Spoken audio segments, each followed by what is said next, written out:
class 8th students. Today we are going to start new chapter, geography chapter, that is resources. In this chapter we will study about the resources, classification of resources, human resources and the conservation of resources. So what are the resources? First of all, the question comes in the mind. Then we see around us, we look around us, that what? Table, chair, in our hand pen, pencil, books, notebooks, then fan, blackboard, our lunch box, everything which is around us. In simple words we can say that it is a resource. What? It is a resource. The things around us that are resource in general terms. But what important?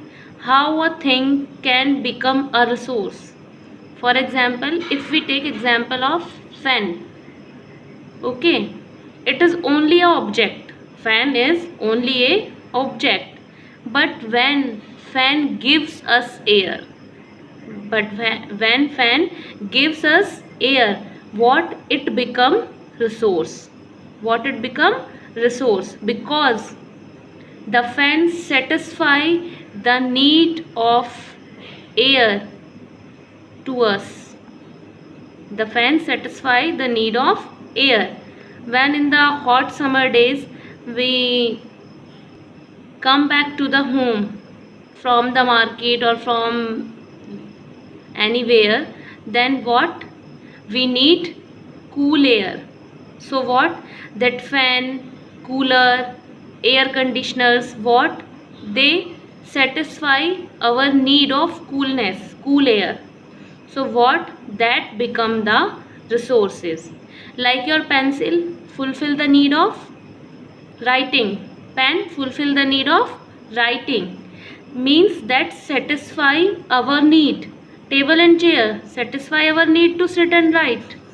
So what is satisfying our the needs? That is called the resources. For example, I am giving here a foodie example or interesting example, because you all know like to eat foods.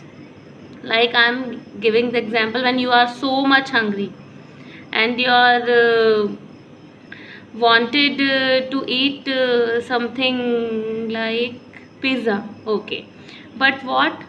That you are not possible to arrange the pizza, then what? You can only take the samosa and fill your stomach.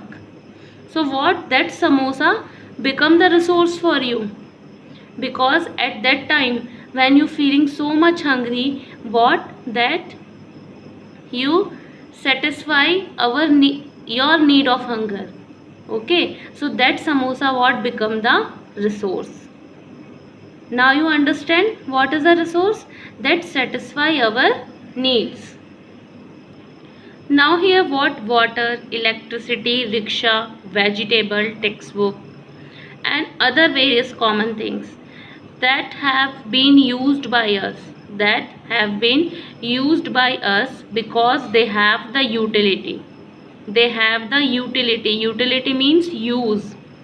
Water is used for drinking, electricity is used for running all the objects, rickshaw for transportation, vegetables for eating, textbook for reading. So what? That anything that have the use, have the utility, that become the resource. Means what? First thing, that satisfy our need. Second thing, the thing has the utility. Some resources have the value, means that have the worth, mean the economic value. Some do not. So those who are have the economic value, that what? That become the resource. The things become resource only when they have a value. So what it means? That what? A thing become resource when it is satisfy our needs, then have the utility and have the value. When these three things are in any object, then what it is called? It is called a resource. Now the next comes that types of resources. So what are the types of resources? Resources classified into three parts: natural, human made and human. First of all, we consider natural resources. So what are natural resources? Resources that are drawn from nature and used without much modification are called natural resources. It means that the resources we get from the nature and not interacted by the human activities, like the air we breathe, water in the rivers, forest, soil, minerals.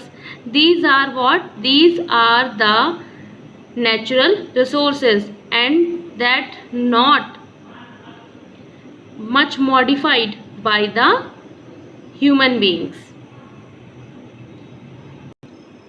Now here comes that natural resources divided into two parts, that divided into different parts. First, on the basis of level of development and use, next on the basis of origin, next on the basis of stock and distribution. So now first of all come to first category, that on the basis of their development and use, resources can be classified into two groups: actual resources and potential resources. First of all, we talk about the actual resources. What are actual resources? Actual resources are those whose quantity is known by us. Means like in your house you have the rice and you know that you have 2 kg rice. So that become the actual resource. Like the potatoes, you have 2 kg potatoes, 5 kg potatoes. So what? That are the actual resources. The rich deposits, for example, the rich deposits of coal in rural region of Germany, petroleum in the West Asia, dark soils of the Deccan Plateau in Maharashtra. These are the examples of the actual resources. Means that their quantity is known by you. Next thing, the potential resources. What are the potential resources? Those entire quantity may not be known, but these are not being used at present. First thing, that we do not know the quantity and also we are not using in the present. Like you have rice in your house but you don't know the quantity, okay, entire quantity, how much you have, and you are not used right now, means not in the present.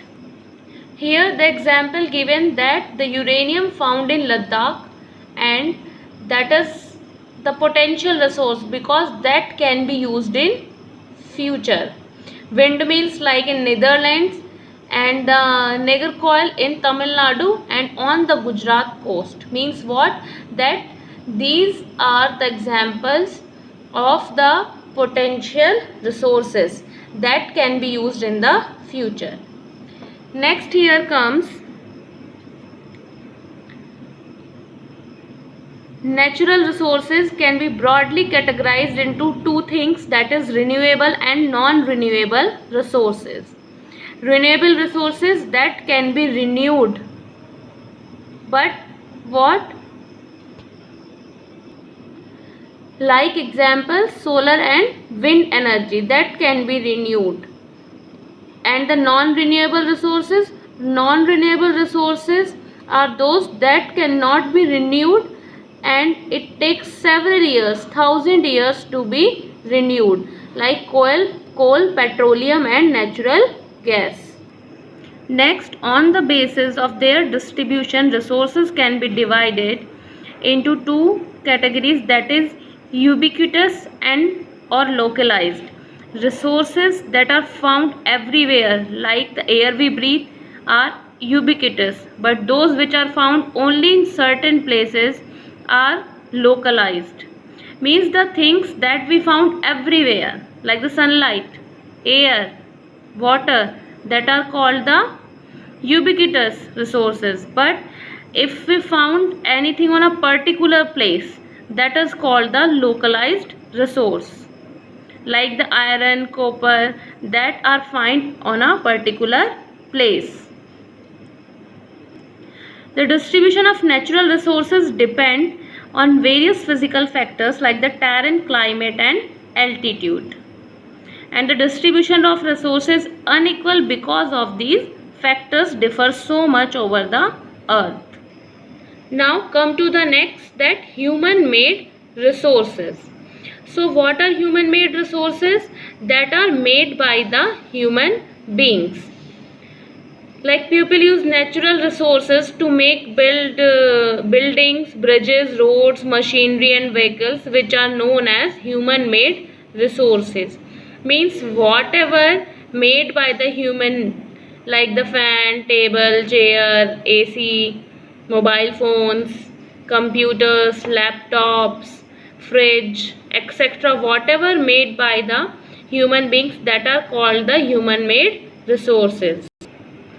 Now the next, the human resources. Human itself a resource. People are human resource.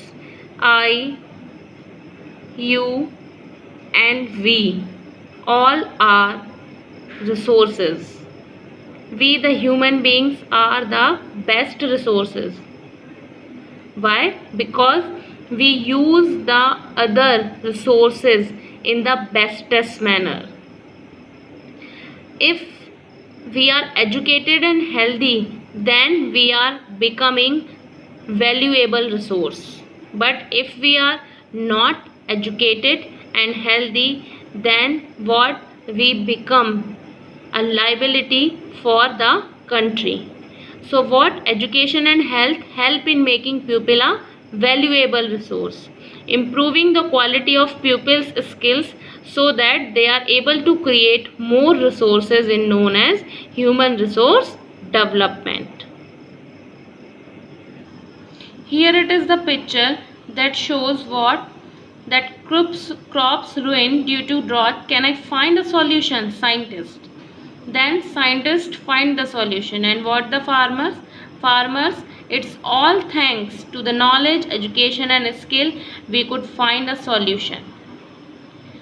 Humans are interdependent on each other. Farmers provide food grains for everyone. Scientists suggest various means to combat problems related to agriculture and improve farm production.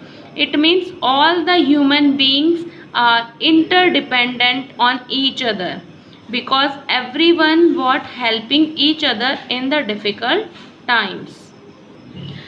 Till this time we know about the resources, how a thing become a resource, then about the classification of resources. But what? We need to conserve the resources. If we are not conserving the resources, we are using in the extensive manner, then what? One day happens that all the things gone. Using resources carefully and giving them time to get renewed is called the resource conservation.